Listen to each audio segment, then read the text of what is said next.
Hey, guitar enthusiasts. Welcome back to the channel where we dive into the stories of legendary guitarists who've left an indelible mark on the world of rock and metal. Today, we're shining a spotlight on the virtuoso whose guitar skills are nothing short of magical, the one and only Vito Bratta. Before we get started, make sure to hit that subscribe button and ring the notification bell so you never miss out on our stories. In the world of rock and roll, there are legends whose stories remain untold, hidden gems waiting to be discovered.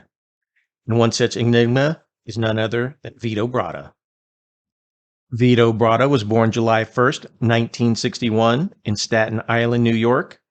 Bratta began playing guitar at the age of 13. His early influences include Eric Clapton, Leslie West, and Jimmy Page. He played in the New Jersey cover band called Dreamer. It's reported that he was a frontrunner to replace Bernie Tormé in Ozzy's band, but clashed with manager Sharon Osbourne and eventually lost out to Brad Gillis.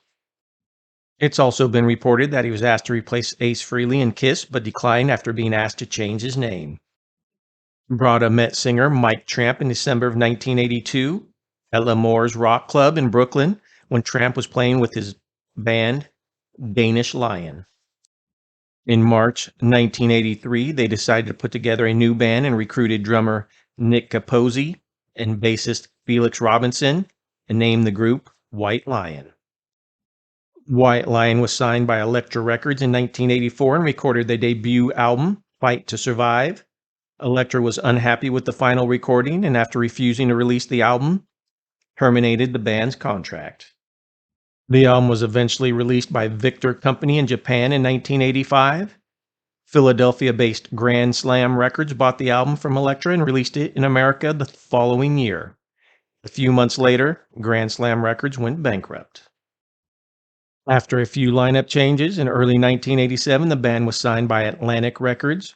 Their album Pride was released on June 21st, 1987. The first single, Wait, was released on June 1st, 1987, but did not reach the charts for nearly 7 months. The success of the single When the Children Cry would eventually push sales of Pride over 2 million. In addition, Vito Bratta was recognized for his instrumental talents by racking up Best New Guitarist awards with both Guitar World magazine and Guitar for the Practicing Musician. At the end of 1988, the Pride tour ended and the band released their first video album titled Live at the Ritz and One Night in Tokyo, both of which featured full concerts. The band then immediately began work on their next album. In August 1989, they released their third album, Big Game, a musically eclectic follow-up to Pride that featured the single Little Fighter and a cover of Golden Earring's Radar Love. The album quickly went gold. The band's success continued with more constant touring. Whitelion released their fourth album, Main Attraction, in March of 1991. The album featured the single Love Don't Come Easy.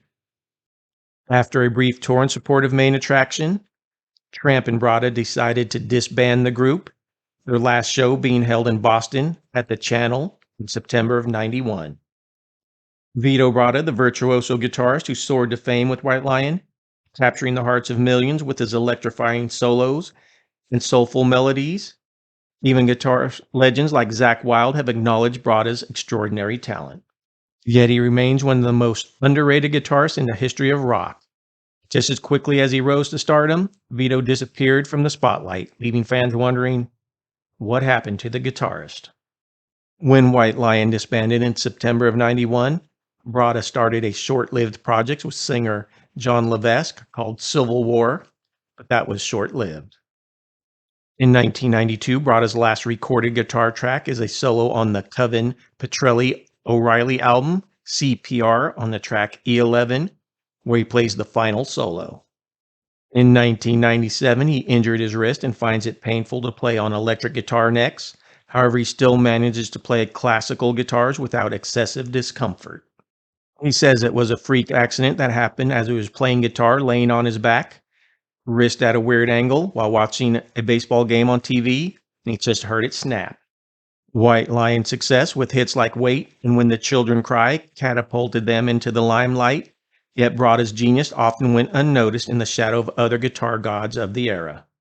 Gramp has mentioned that many accomplished guitar players turned him down when he attempted to put together a new version of Whitelion. We tried to do Whitelion with Warren DeMartini and Paul Gilbert and others, and no one wanted to do Vito.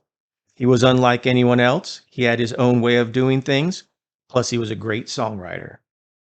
Guitar World magazine named Bratta one of the 20 best guitarists of the 1980s, commenting, Vito Bratta was the most tasteful, lyrical, and inventive guitarist of his generation. On February 16, 2007, Bratta gave his first interview in over 12 years to Eddie Trunk, where he revealed that his father went through a 5-year illness, which required a large amount of personal time and commitment on Vito's part, both emotionally and financially. In April 2007, Vito Bratta made his first public musical appearance in over 15 years at both the Friday and Saturday night shows of the L'Amour's reunion shows in New York. During Whitelion's heyday, he often played Steinberger and ESP guitars. In late 2019, Bratta started playing electric guitar again, just around the house, 10 minutes here, 30 there. He's careful not to play too long at one time to avoid re-injuring his right wrist. He has stated that he never ruled out a Whitelion reunion and misses it. So there you have it, the untold story of Vito Bratta, the unsung guitar hero. If you enjoyed this dive into his story, give us a thumbs up. Share your favorite Vito Bratta moments in the comments below. And don't forget to subscribe. Until next time, keep rocking.